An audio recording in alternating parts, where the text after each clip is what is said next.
women's midlife, during the menopause, the menstrual cycles are becoming less and less frequent, and eventually they stop, which is leading to different hormonal changes, including a significant drop in ovarian estrogen.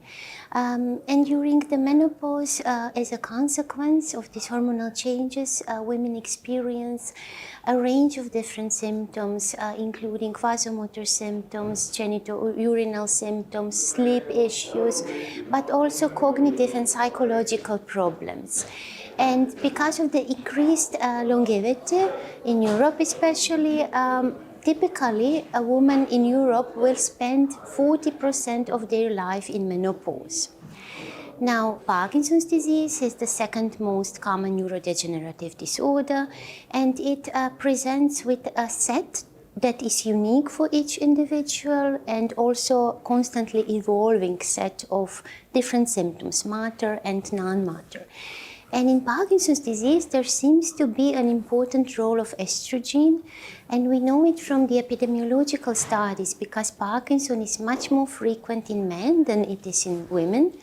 And we also know it from the basic science studies from animal models, where it has been shown that under experimental conditions, estrogen can protect dopaminergic neurons from neurodegeneration. And not only that, but also among those symptoms of Parkinson's disease, some are very similar and may overlap with symptoms of menopause. And that's why we felt it was very important to investigate whether in women with Parkinson, a combination of hormonal therapy and standard Parkinson's treatment can lead to better control of symptoms and better quality of life in comparison with Parkinson's medication only. And we performed a systematic review.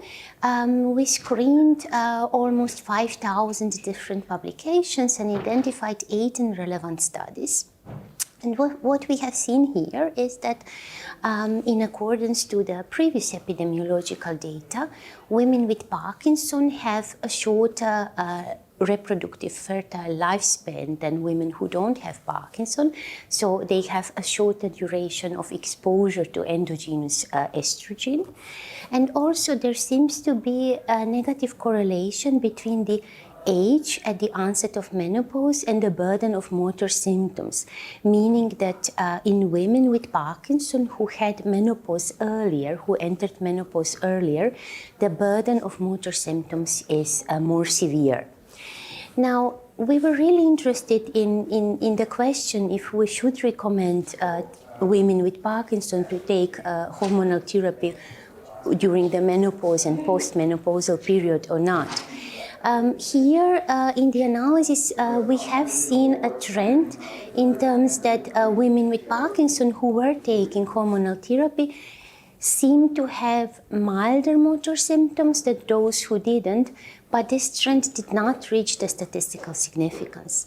So it means we don't really know, but it's important to say that the studies so far are very small, they are methodologically not very sound, and they are also pretty old mostly. So really I think we can conclude that there seems to be an important role of both our endogenous estrogen, but also hormonal therapy in women with Parkinson's disease, and this needs to be investigated in larger, high-quality trials. And this is not only important for women, really, it's also important for men, because if estrogen can modulate Parkinson's, then in the future it might be possible to find a way to use this effect without hormonal effects also in men.